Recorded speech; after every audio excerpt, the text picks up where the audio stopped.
How to use CapCut templates. Welcome and let's get right into this tutorial. If you're wondering how you can create cool videos using the templates, fear not, you have clicked on to the right video.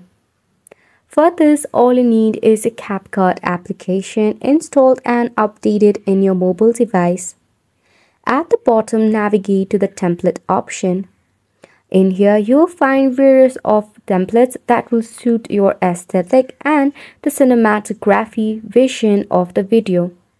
You can even browse for templates. For an example, I want to use this specific template. All I have to do is tap on Use Template. Then I have to select media of my gallery that is available.